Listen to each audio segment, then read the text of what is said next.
What's going on, people? It's your boy Terror the Barber. We are here at IBS New York. You know your boy come every single year, and I got the man, the myth, the legend, Jay Majors in the building. What's going on, my brother? What's going on, Razor Sharp Podcast? Y'all know the vibe, man. Listen, man, I just wanted to know, what should the people be expecting at an event like the IBS? I mean, here's the deal. This is definitely a cosmetology-focused event, right?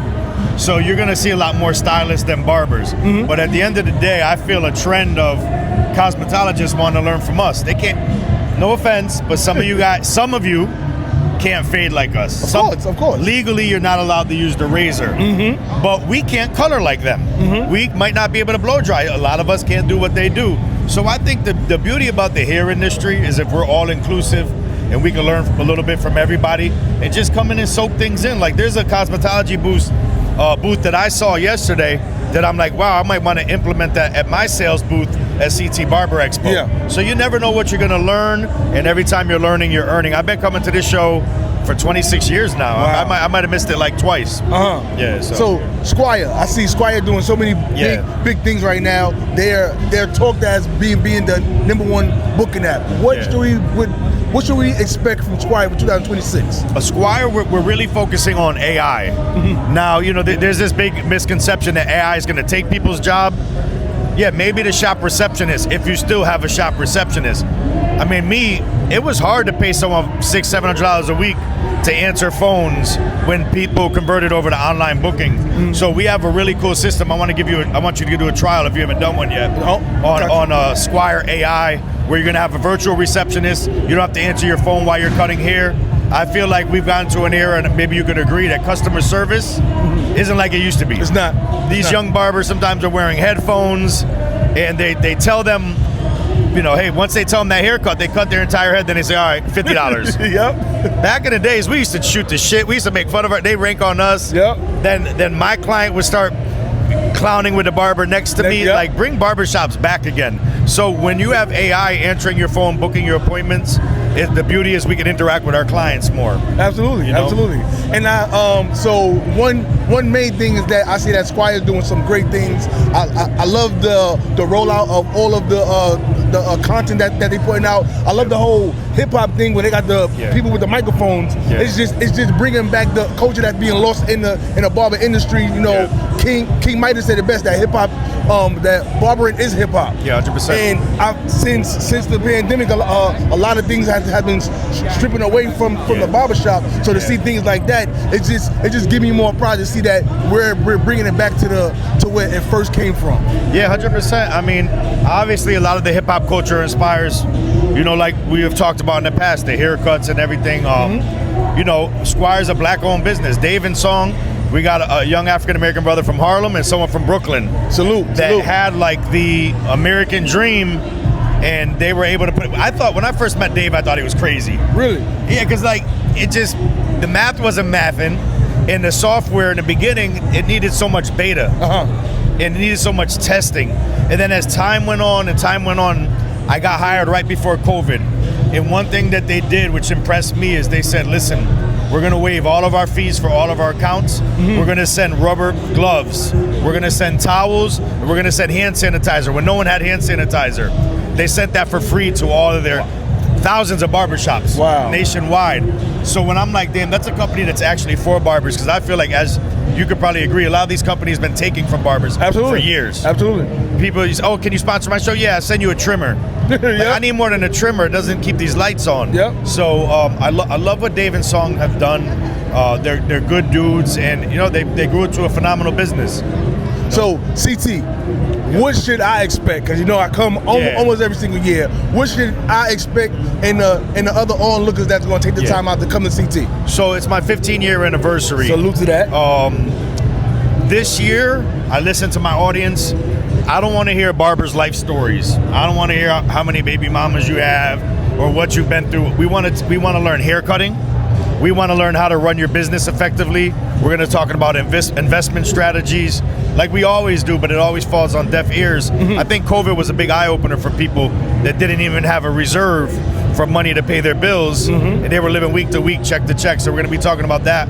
And the after party this year, those of you that normally go to my after party, it's on the outside patio.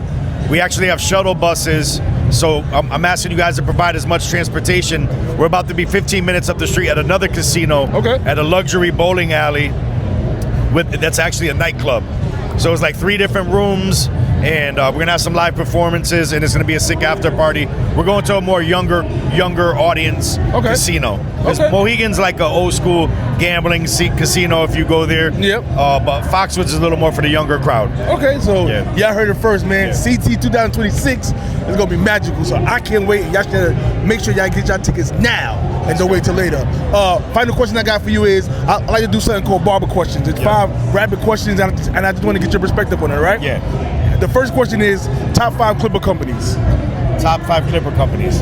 Man, I'm biased. You know, I work for Babyliss. Of course. They've been good to me over the years. Anderson Wall as a historical thing. They've been around for a long time. They've done a lot of barbers with industry. Andis is just dropping a clipper with Kate from Sensory Safe Solutions.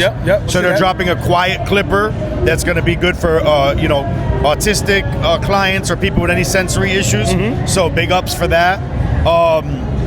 I've seen someone like Gamma come, I remember when they first started the brand.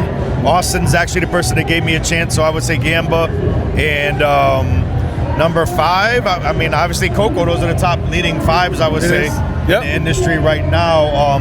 That's the only 5 that people seem to be rocking with at the moment. So, that's great. But I gotta say Babyliss, that's my company, but I'm not a hater. You know that. Second question I got for you is, does having a license matter, and why? I believe a license matters for a number of different reasons. Number 1, like as you know, sanitation and infectious control. The AIDS and the HIV pandemic in their 80s in New York was catastrophic. Hepatitis, catastrophic. I just feel like I know some unlicensed hair cutters, because they're not barbers. Nope, said it right, hair cutters. I know that will cut better than a licensed barber. A licensed barber is just a credential. But here's the deal, if that hair cutter wants to get a union job, cutting hair on movies, making $8,000 a day, you're not gonna get on that movie set. As a licensed barber in some states, you need to be licensed to pay your taxes. Absolutely. If you're a hair cutter, you have undisclosed money coming in, and if you're not registered as a barber, you could get an audit and say, how are you making this money? And there could be legal actions taking place. And number 3 is, would you go to an unlicensed doctor? Nope. Now, if I break my knee right now, and your uncle is a phenomenal healer, supposedly, I'm still gonna go to the hospital to see a doctor. Of course. I'm not gonna go to an unlicensed doctor. You know what I mean? So, I mean, that's just really what it boils down. If you're serious about barbering, do the 6 months, do the 8 months, get an apprentice program, because to me it shows that like you really care. Third question I got for you is, does having an online presence convert into new clients? Yes and no. Okay, so online could always bring you money if you're doing it properly, if you're targeting. I believe a mixture of old school marketing like you and I used to do, business cards, flyers, shaking hands every time I go to a gas station, someone's pumping gas next to me, stuff like that still works. I think a mixture of both is amazing. If you are young and just getting here and you think that you're just gonna get clients unless you got millions of followers on TikTok and stuff, and here's the deal, you're gonna get a young client that their mom's paying for the haircut. How much money are you really gonna get from a 15-year-old high school student? Absolutely. But what are you gonna get from an NFL player? What are you gonna get from so I mean, a mixture of both is great. I'm not knocking anyone's hustle. I've seen people do it from the ground up with social media, but I think a mixture of both is great. Have a good online presence, but I'm gonna say this one gem: you can't blow up around the world if you can't blow up in your neighborhood. I say that every single time. So like, if you're not popping in Brooklyn, once you get popping in Brooklyn, people in Queens start hearing about you. Then people in Manhattan start hearing about you, and then the Bronx, and you start creating a buzz. So now after New York, what's next? Jersey, then Philly, and then you become a local sensation. A lot of people want to, unless you go viral, which doesn't last long. Nope. What about that girl that Hawk Tour? Like, she went viral on some ratchet shit. She got lucky. But as a barber, it's harder to go viral. Absolutely. You know what I mean? So it's just a numerous of different things. Don't only focus on online content. Focus on being dope in real life, and that's how you can make the real money. Real life. Fourth question I got for you is, where do you see the industry in 5 years? I don't know. That's tricky. I hope and pray that the industry comes back to. I feel like the industry is lacking customer service. I think barbers want volume rather than good clients. See, I'd rather have a grandfather, a father, and a son, and a grandson. I want generations of clients. Yeah. There's a difference between a fan and a client. A client's a person that's going to get a haircut from you. A fan is someone that's going to brag about the person that cuts their hair. Absolutely. So I like to build fans, someone that feels it in their heart that, hey, I want to support this human. I want to support this human's barbers that come up under them. That's the true foundation of barbershops. And so I'm hoping and praying that some of these young barbers, or any barbers that are getting in over the clout, that are getting in because they see it's fast and easy money. This is not fast and easy money. It's not. It's only fast and easy money once you've established, you built that grind, and then you can pick and choose your clients, and you can also pick and choose when you go to the shop. These younger barbers are saying, oh, work-life balance. I want to work 3 days a week, 8 hours a week. I'm going to come in the same time as the shop owner. Bro, how many hours did you do when you first started? I was there 7 days a week. 7 days a week. Open to close. Had to. Open to after close. So did I. I'd cut 25. I'd have hair splinters. I'd come home. My food was cold. My wife was mad at me. Absolutely. I was late to baby showers. I was late to parties. These barbers are seeing the hype. These $100 haircuts with a $30 work mentality. Yep. So I hope it comes back to customer service and us being pillars in the community. Yep. And my final question is, what kind of barber are you? You know, so here's the deal. Everyone goes, what do you want to do when you retire? I want to cut hair. Me too. Because like I don't cut hair anymore. But when I'm done with all this, cutting hair is therapeutic. Dealing with, if I make enough money to buy gas money to go on my fishing boat, go out on a boat if I'm living somewhere tropical, that's it. Go 2-3 days a week, cut some hair. To me, that was easy.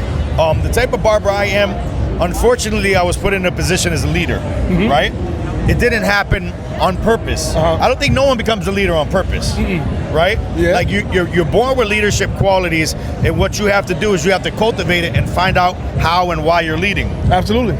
From my story, being incarcerated, being in prison, being in programs, being homeless, I inspire that barber that's pushing through that at this very moment.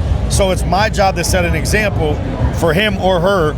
And like, to me, that's the type of barber I am. I'm hopefully the one to give a hope, because when I tell you I was Jay Minors, way before I was Jay Majors, my 6th grade teacher told me I'd be dead or in prison by the time I was 18. I was in prison on my 18th birthday. It's crazy. And I was stabbed, almost died. I was in critical condition by the age of 16. Wow. So at the end of the day, oh, hey, say hi. Say hi. She's in our interview. So I'm hoping I'm one that could inspire someone that has my story. Yeah. And I get pulled aside all the time from a stranger saying, hey, man, I saw you on YouTube. Your story motivated me to keep going. And if I help one person a year, I'm happy. But I seem to be doing better helping other people. That's a so fact. like, shout out to everybody I've ever inspired. If I've never met you or I did meet you, and shout out to everybody that's really trying to push through them borders, them difficulties, the felons. Majority of barbers are felons. Like, don't use that as an excuse. Nope. Like, and just push forward, perseverance. Appreciate you, my brother. Listen, man, he said it best. We don't need to be here for a long time to drop a gym. Jay Major's been doing it for over 20, how long? I've been barbering for 28 years now. 28 years, man. And it's just inspiring from me being a young jet now, 16 years in the industry, and I've always been there to support, try to make it out to CT as many times as possible. Love going to LV, and just love to support other people that's doing something in the same industry that changed my life. So make sure you guys. I remember coming to New York to deliver them tickets because we didn't even have credit card processing then. Facts. So I had to come deliver them paper tickets with haircut money. Like, that's how far back we go. That's a fact, my brother. So, you know, appreciate you, bro. Love. Keep doing your thing. It's your boy Terry, the Barber Shop Podcast. You did.